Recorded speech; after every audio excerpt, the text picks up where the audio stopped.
You see, I thought I had overcome my fear, honey, but I just haven't, and performing is a nightmare for me. Hey, we've all got our sad stories. Look, Blanche, we've practiced for 6 weeks. We've paid for our costumes. We told everybody we'd be there. Now, you're not going to wimp out on me. You're going to go to that recital. And if you end up in a puddle tonight, well, you just better break into Singing in the Rain.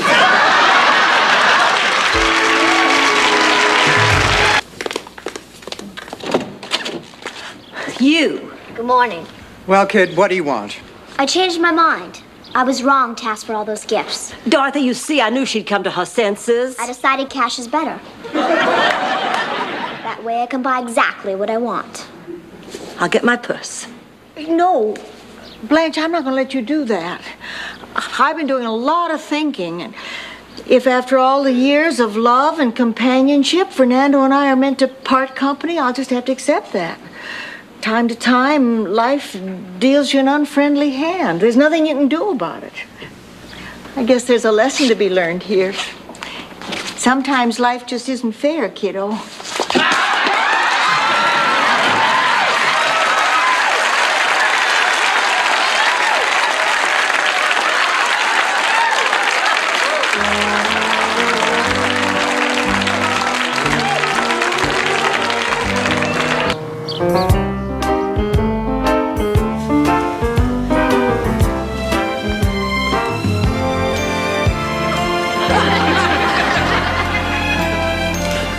Excuse me, I couldn't help but notice you took several of my tasty, delicious lutefisk puffs, and you've hardly touched them.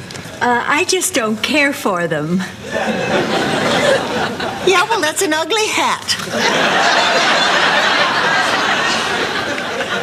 Rose, nobody's having a good time. It's supposed to be a party. Well, maybe when Sophia makes her entrance, it'll perk things up.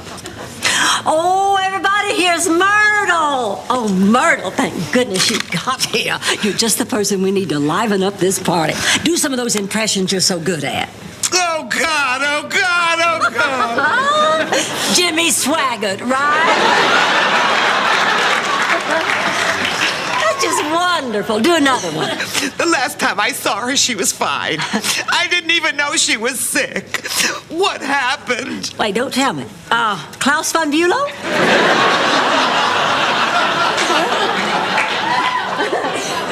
I'm talking about Sophia.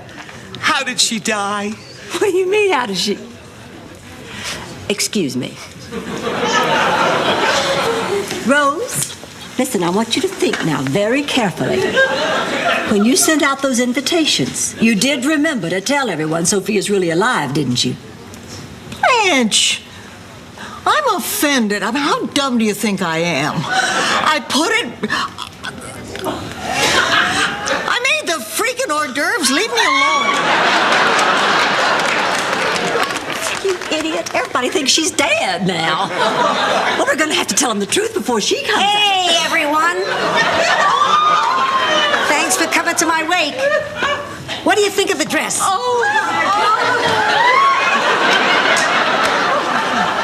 Well, excuse me for buying off the rack. Sophia, is it really you?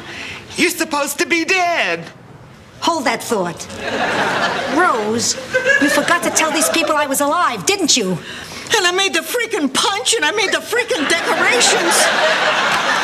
What is this, some kind of sick joke? All right, everybody, now just stop. Okay, so there's been a little misunderstanding, but the point is you're all here.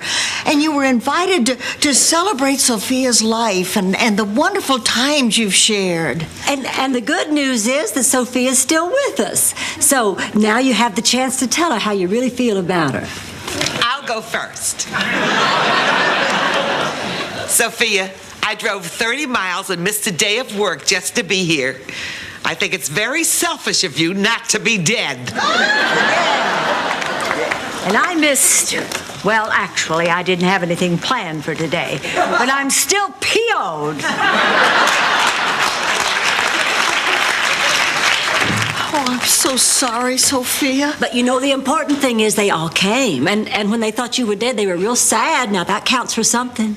Well, I guess you're right. But I still wish my wake hadn't been such a disaster. Well, look on the bright side. You'll have another one.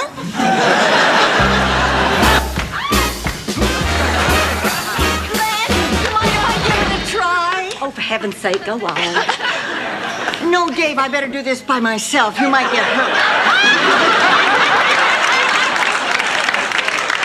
3, 4.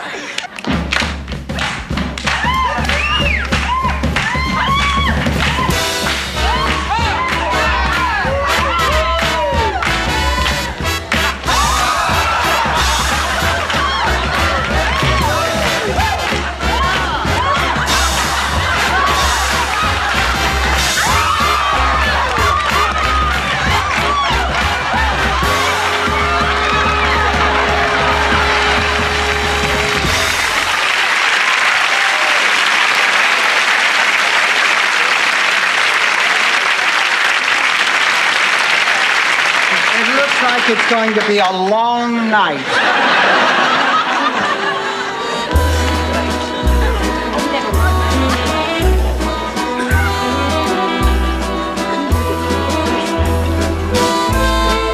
All right, everybody, now shut the hell up. I'm in charge here. From now on, everyone listens to me. Why should we listen to you? Because I happen to be the most decorated pioneer scout in the history of northern Minnesota. I can build a 100-foot rope bridge, start a fire with rocks, distill seawater into drinking water. Now, if you want to get out of this alive, I suggest you listen to me. Do I hear any objections? I didn't think so. Dorothy, Blanche, start breaking up the boat. We need wood for a fire. And you three, head up north, up that ridge. Based on those rock formations, there's a good chance of finding a waterfall. If you don't find anything in an hour, head back for the coastline, follow it around, and look for our fire. Now move. I said move! Dorothy, should we be listening to Rose? Quiet. I don't think we're allowed to talk while we work. I'm not taking this sitting down, Dorothy. When it comes to art, you cannot hold a candle to me. So why don't you give me back my closing banquet before you go and mess everything You up? listen to me. Mr. Allen gave me that banquet, and I intend to take charge of it, regardless of your childish insecurities. Childish? Who are you calling childish? Who are you calling a backstabber? Girls, I think this little fella better stick around a while. Get rid of him. I think he's coming down with the flu. Oh, who cares? Don't explain, Rose. I used to live with a couple of bitches myself.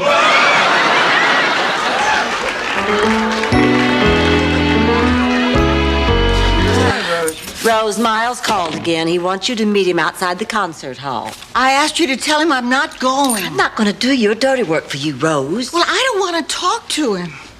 He makes me feel foolish. I don't even feel comfortable telling him St. Olaf stories. I want to know exactly what he said to make you feel that way.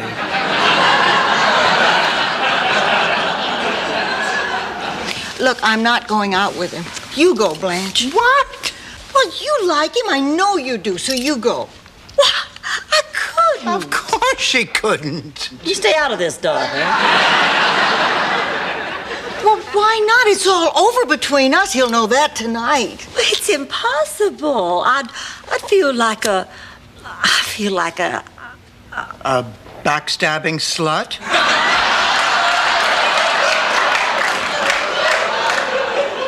no. Then please go. For me, I'll feel better knowing this thing is finally over with. Well, since you put it that way, but only as a personal favor to you, honey. Well, I guess I better go get dressed. Thank you, Blanche. Can you believe that backstabbing slut?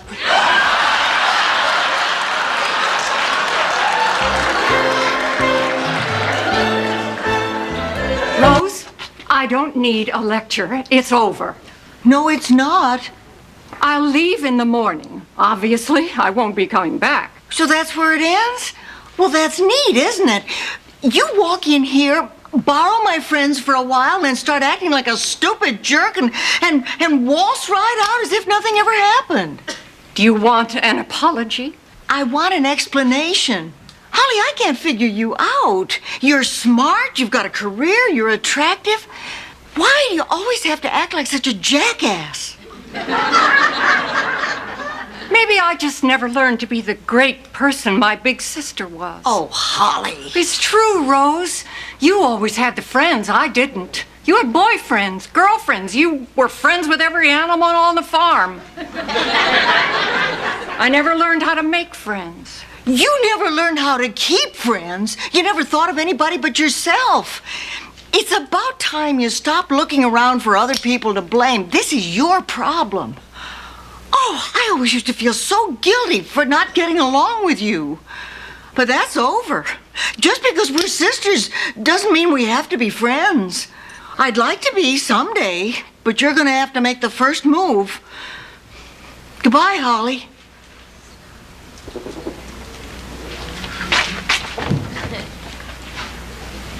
Blanche, forget about your hair. That is Rose's husband with you. Who, Charlie? No, I never met Charlie. You not only met him, you slept with him, just like you sleep with everybody. I most certainly do not. Oh, come on, Blanche. You've landed on your back more than... The American gladiators. You just watch your mouth, Rose. I may be a social person, but I am certainly discerning. Discerning? Blanche, you've been under more drunken sailors than... Oh, now, Rose, don't drag me into this. A nautical toilet.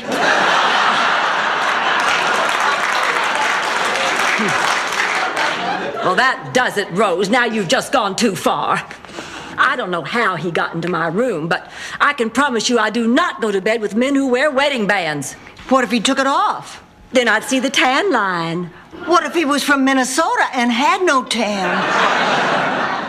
Ooh. Ew, so he's not good enough for you.